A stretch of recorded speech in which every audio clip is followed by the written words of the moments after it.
Bonjour à tous, dans ce petit vidéo, nous allons découvrir comment démarrer un nouveau programme à l'intérieur d'une cellule robotique RoboGuide. La démarche dans le logiciel de simulation est sensiblement le même que sur un vrai robot en utilisant le Pendle. Donc, allons-y.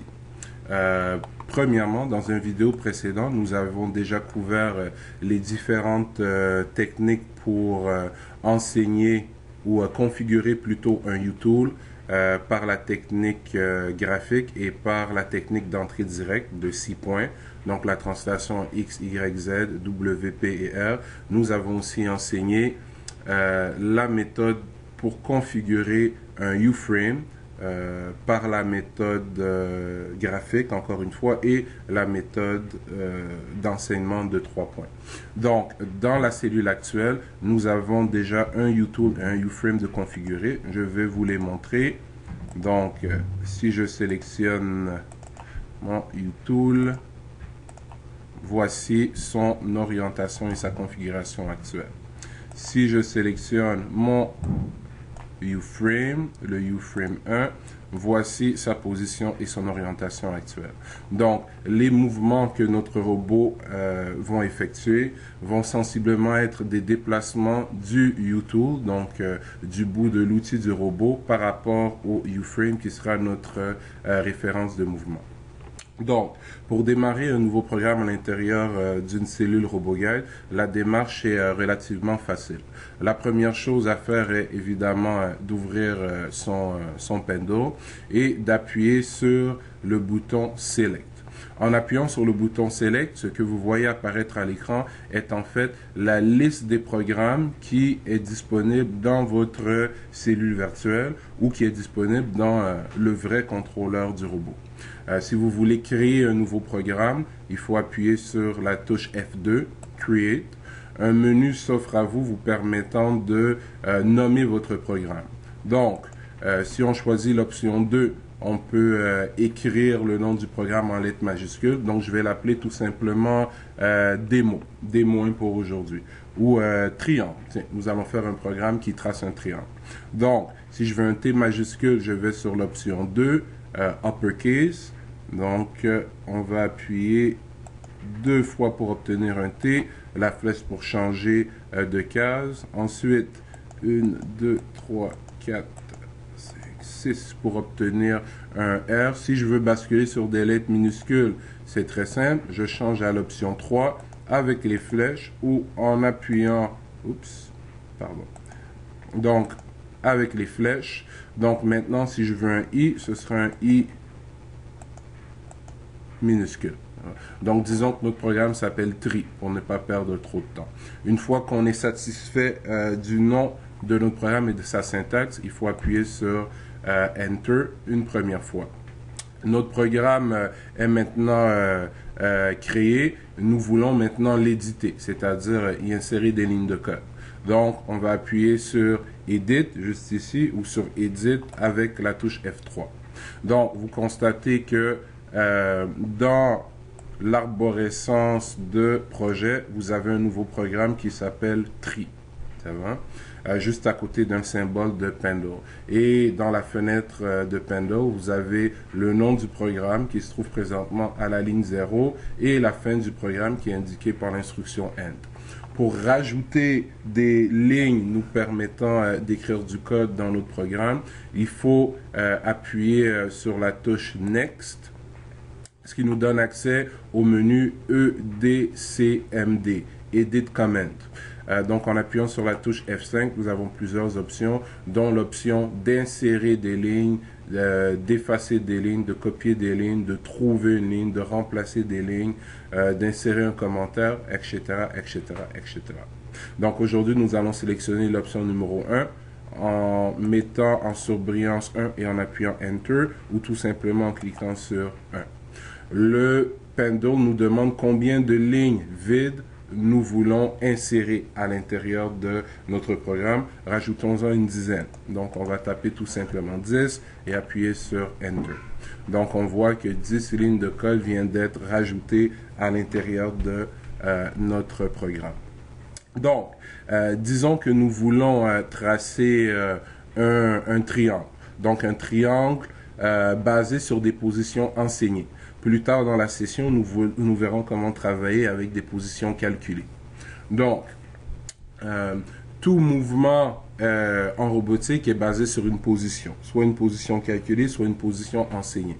Pour avoir accès à ces positions, il faudrait appuyer sur Next jusqu'à ce que notre interface nous indique le menu point.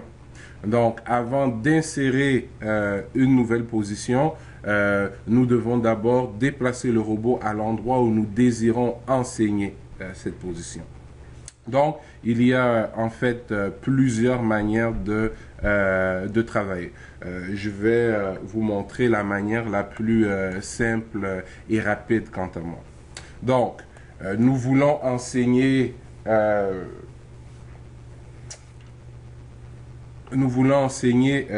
trois points que le robot va tracer successivement pour représenter un triangle.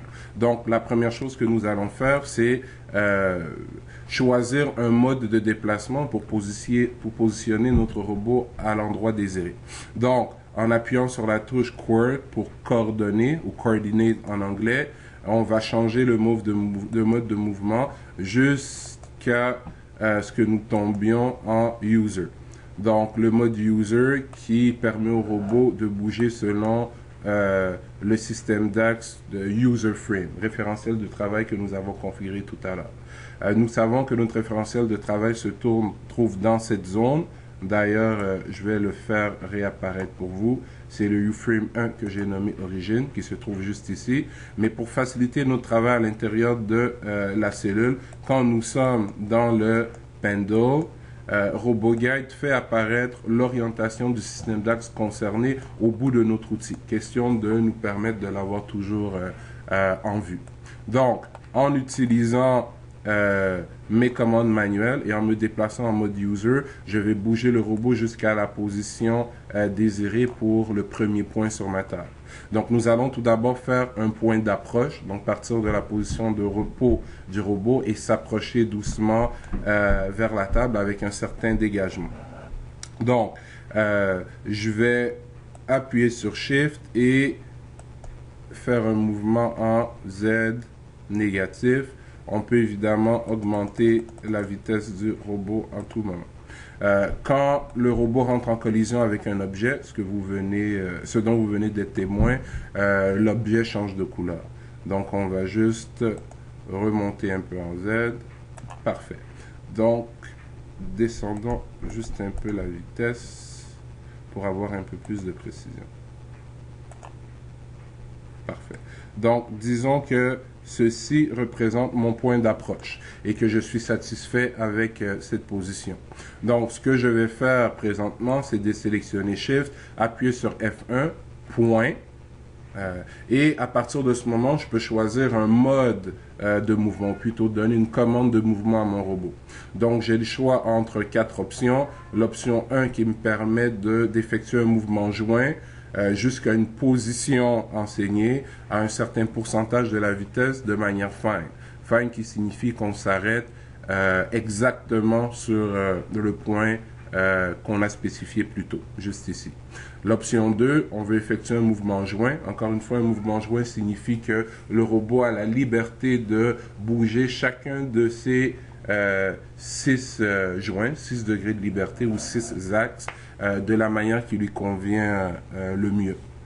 Donc, je peux effectuer un mouvement joint jusqu'à la position enseignée, un certain pourcentage de la vitesse de manière continue. Donc, l'option continue spécifie que le robot peut atteindre un point, mais pas de manière exacte. Il peut atteindre un point ou plutôt une zone située autour de ce point-là. La zone étant de plus en plus grande lorsqu'on augmente la valeur numérique vers 100 et de plus en plus précise ou petite lorsqu'on réduit la valeur vers 0. L'option 3 nous permet d'effectuer un mouvement linéaire, c'est-à-dire que le robot se déplace en ligne droite jusqu'à une position enseignée. On peut spécifier la vitesse en millimètres par seconde, centimètres par seconde, pouces par seconde, etc. Et de manière fine, donc encore une fois, on s'arrête spécifiquement sur le point.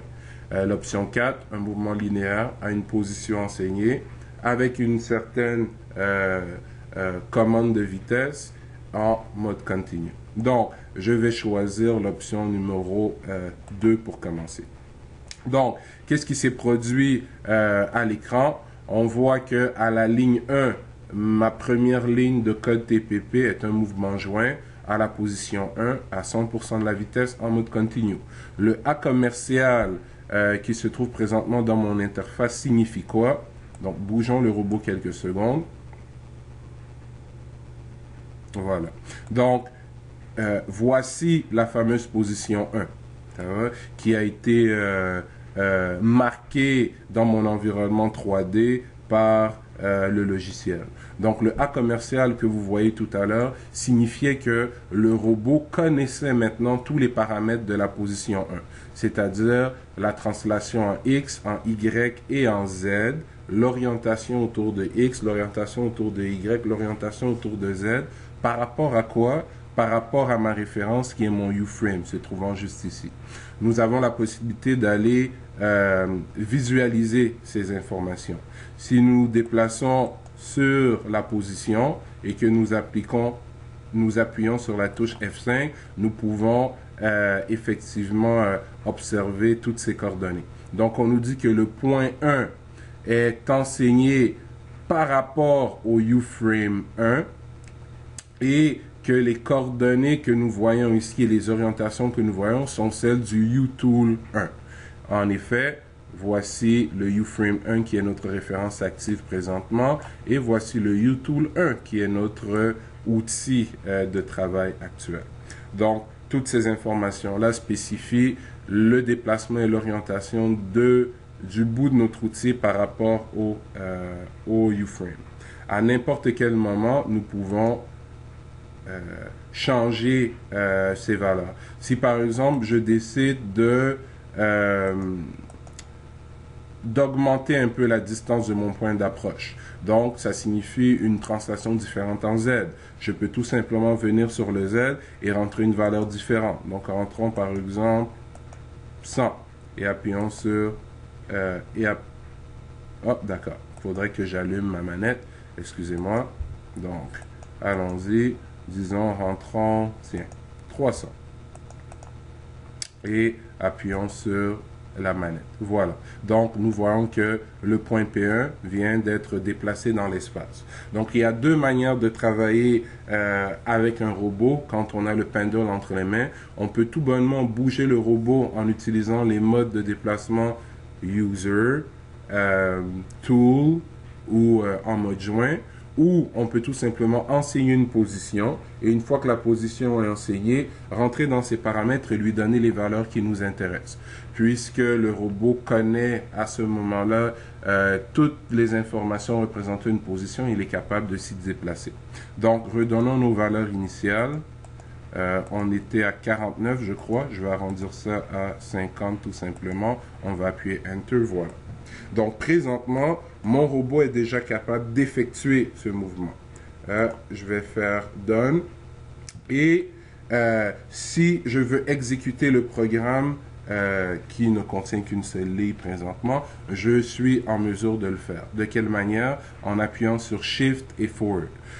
Quand je vais appuyer sur Shift Forward, le robot va se déplacer de sa position de repos de manière jointe, donc en bougeant indépendamment chacun de ses joints pour se rendre à la position P1. Allons-y. Donc, Shift, Forward. Et voilà la première ligne de notre programme qui constitue l'approche du robot vers la table. À partir de cet instant, mais je vais rajouter ma deuxième ligne de code qui a pour but d'amener le robot sur la table, à son véritable point. Donc, à ce moment-ci, je pourrais encore une fois me mettre en mode joint et en mode user et en utilisant mes touches de direction et d'orientation, déplacer le robot un peu plus bas jusqu'à ce qu'il arrive à la table, mais je vais utiliser une autre technique. Je vais enseigner un nouveau point. Cette fois-ci, je veux me déplacer de manière linéaire pour m'assurer que le mouvement se fait en ligne droite et je veux me déplacer de manière fine pour m'arrêter exactement sur le point désiré. Donc, On appuie Enter. Et je vois qu'un deuxième point vient d'être enseigné. Par contre, quelque chose de bizarre s'est produit. J'ai 2 A commercial, ce qui signifie présentement que la position 1 et la position 2 se trouvent exactement au même endroit dans l'espace. Ce qui est normal, je n'ai pas bougé le robot avant d'enseigner ma deuxième position. Donc, il n'y a aucun problème. À ce moment-ci, je peux, comme tout à l'heure, naviguer sur ma ligne de code. Chaque fois que j'arrive sur un nouvel item et que je vois l'option Choice apparaître, j'ai la possibilité d'appuyer sur F4 et d'aller modifier mon choix. Donc, d'un mouvement linéaire, je pourrais passer un mouvement circulaire ou un mouvement joint, ce que je ne ferai pas ici. En termes de commande de vitesse, on avait 100% de la vitesse par défaut. On pourrait diminuer ça de moitié à 50 mm par seconde au lieu de 100 mm par seconde. Si je ne veux pas travailler en millimètres par seconde, je peux appuyer sur Choice et choisir un autre système de numération. Donc, centimètres par minute, pouces par minute, degrés par seconde, etc. Ce que je ne ferai pas présentement. Et il en va de soi aussi pour le mode de terminaison de mouvement. Donc, on peut passer de Find à Continue sans problème. Donc, ce que nous voulons faire ici, c'est s'assurer que pour notre premier point de notre triangle sur la table, le point central de mes pinces se retrouve exactement sur la table. Puisque les déplacements de ce point central, de ce U-tool, sont calculés par rapport au U-frame et que le U-frame est un point de référence qui est techniquement à 0 translation en X, en Y et en Z. Si je vais tout simplement à l'intérieur de ma position P2, qui a présentement les mêmes coordonnées que la position P1, et que je change son élévation de 50 en Z pour une élévation de 0 en Z, et voyez ce qui vient de se passer. J'ai un point P2 qui vient juste d'apparaître sur la table. Donc, au lieu d'avoir bougé le robot pour renseigner cette position, je suis tout simplement allé changer des paramètres et automatiquement, j'ai déplacé la position dans l'espace. Donc, si maintenant je suis satisfait, on va appuyer sur Done. On va réexécuter notre programme. Donc, je vais retourner sur ma première ligne de code. Je vais appuyer sur Shift Forward. Donc, le robot était à la position P1. Il est tout simplement descendu vers la position P2. Pour avoir un effet un peu plus intéressant, reculons le robot à une distance un peu plus éloignée. Tiens. Donc, on va lui donner une plus grande élévation en Z. Oups. D'accord, excusez-moi. On va se mettre en tool. On va déplacer, tiens, notre U-tool. Le robot devrait suivre dans quelques instants. Parfait. Donc, on voit ici le point P1 et le point P2. Donc, mon point P1 qui est mon point d'approche, mon point P2, mon premier point sur la table. Et le robot étant à une position de repos. Donc, si je veux exécuter le programme actuel, on va zoomer un peu sur la table. Voici. J'ouvre ma manette. Je m'assure que mon curseur est à la première ligne de mon programme. Je fais Shift Forward. Le robot Shift Forward. Le robot se déplace à la première position, position d'approche, et ensuite descend à 50 mm par seconde vers la deuxième position, qui est la position sur la table.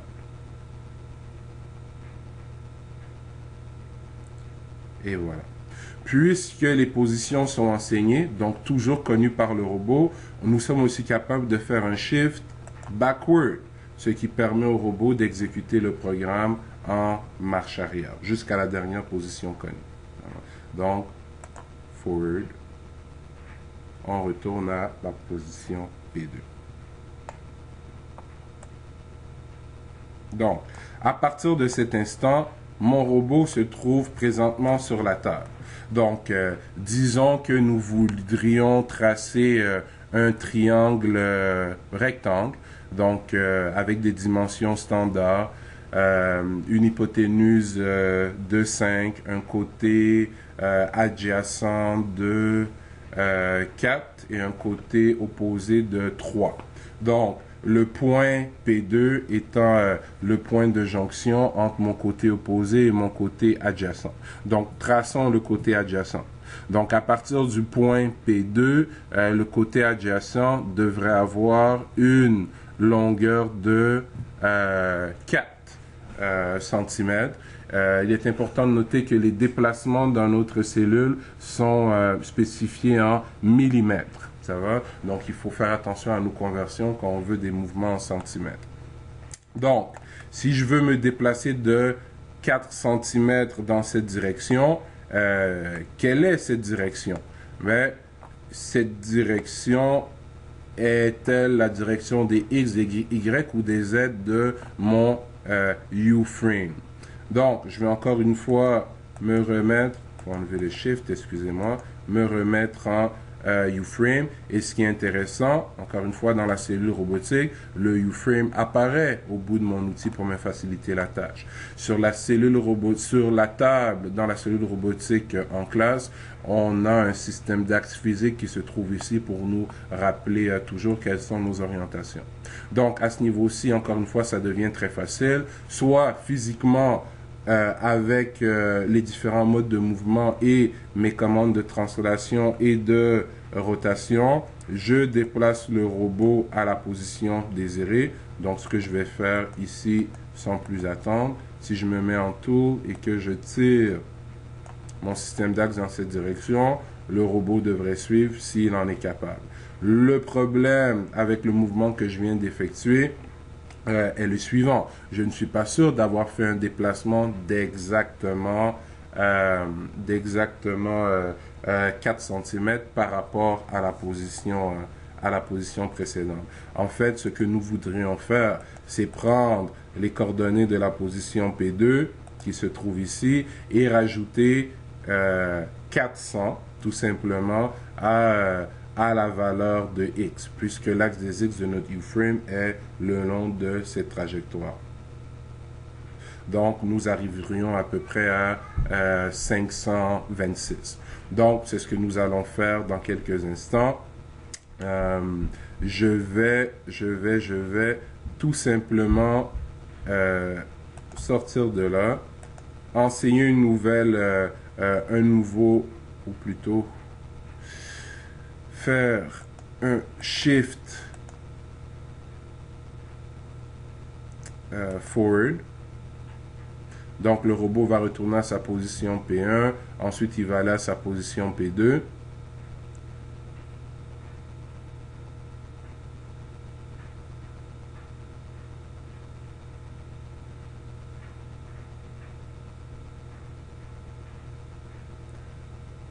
Parfait.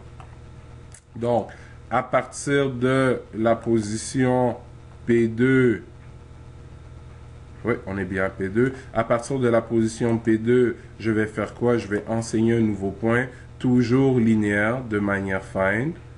On fait Enter. Le A commercial nous indique que le point P2 et le point P3 sont exactement aux mêmes coordonnées. Je vais ensuite entrer à l'intérieur du point P3 et changer la valeur en X de 226 et 478 pour 526.478. On fait Enter et voilà mon côté adjacent qui vient d'être enregistré dans la mémoire du robot. Je suis satisfait, je fais un Done. On va continuer.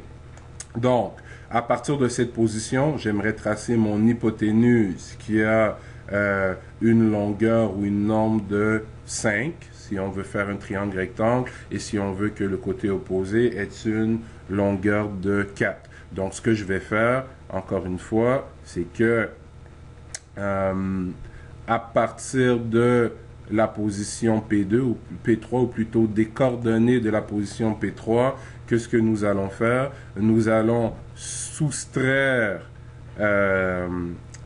400 en X pour retourner à la même valeur de X que notre point P2, mais nous allons rajouter en Y, puisque l'axe positif de Y du U-frame est dans cette direction-ci, nous allons rajouter une valeur de, j'ai mis 4, de 300, exactement. Puisque pour avoir un triangle rectangle, nous avons 4 cm, 5 à l'hypoténuse et 3 au côté opposé.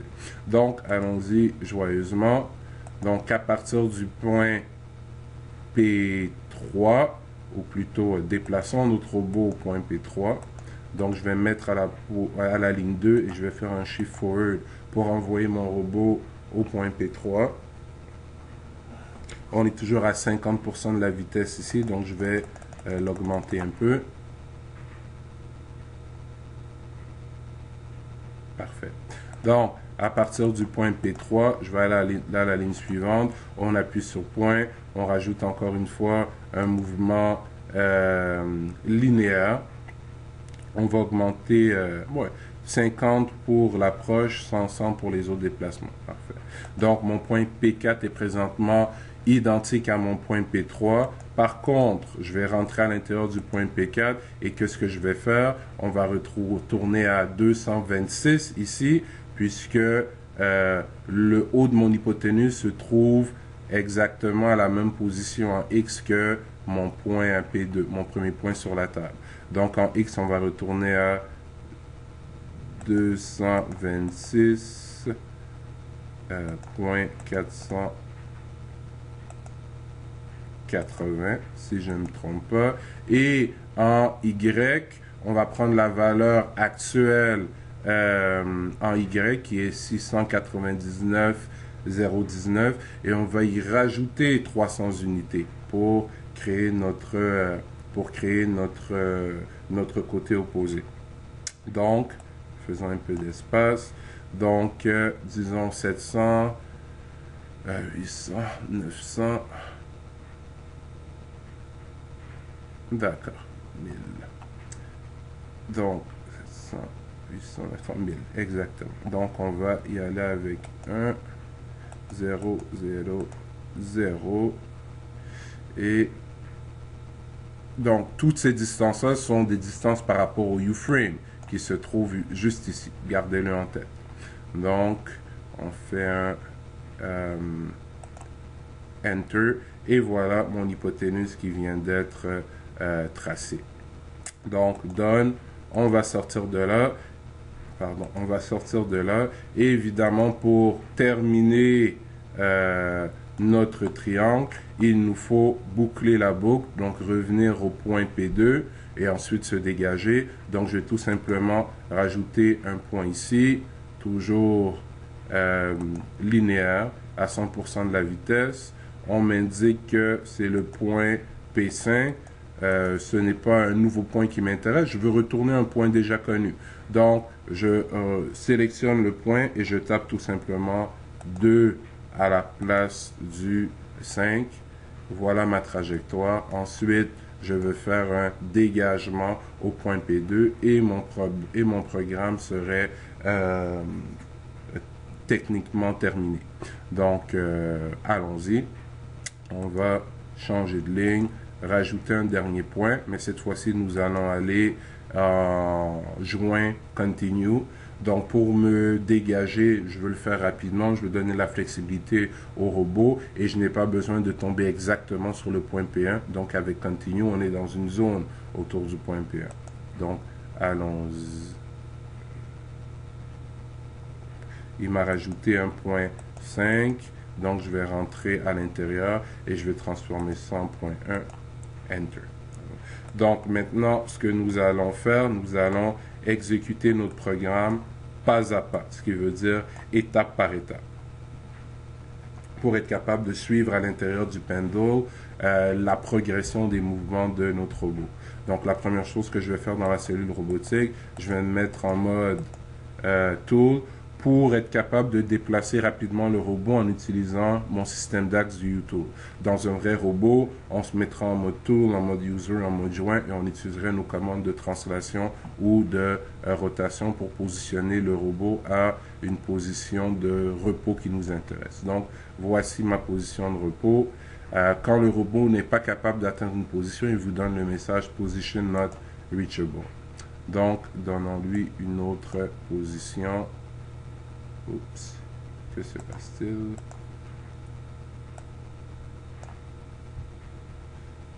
D'accord, voilà. Excusez-moi. Donc, on va le mettre en Tool. On va reculer un peu. Et on va monter dans les airs. Parfait. Comment peut-on prédire si une position va être atteignable ou non par notre robot? En réalité, c'est relativement facile. Vous avez cette icône ici qui vous permet de faire apparaître l'enveloppe du robot. Donc, une zone qui est atteignable par le robot en tout temps. Voilà. Donc, pour exécuter le programme pas à pas, c'est-à-dire ligne par ligne, il suffit d'appuyer sur le bouton Step et vous devriez voir une LED ici s'allumer dans RoboGuide et la même LED s'allumer sur le pendule réel. Donc si j'appuie sur Step, on voit la LED qui s'allume, ce qui signifie que quand j'appuie Shift, chaque fois que je vais appuyer sur Forward, le programme va exécuter la prochaine ligne de mon programme. Le pendule va exécuter la prochaine ligne de mon programme. Donc, présentement, je me trouve à une position de repos. Je suis à la ligne 1 de mon programme. Si je fais Shift et Forward, le robot va se déplacer de sa position de repos jusqu'au point P1, le point d'approche dans les airs. Donc, on va essayer de zoomer un peu. Voilà, comme ça. Donc, allons-y. Forward. On va augmenter un peu la vitesse. Le robot s'est déplacé jusqu'au point P1. Ensuite, je fais un autre forward. La prochaine instruction s'exécute. Donc, on descend sur la table. Point P2. Un nouveau forward. Donc, on exécute la ligne 3. On s'en va au point P3, comme indiqué dans l'interface usagée. Donc, bref, je crois que vous avez compris l'idée. Si je veux sortir du mode Step et tomber en mode automatique, j'appuie sur Step et vous allez voir que la LED ici va s'éteindre. Voilà. Maintenant, si j'appuie Forward, le reste du programme s'exécute d'un seul trait. Augmentons encore un peu la vitesse.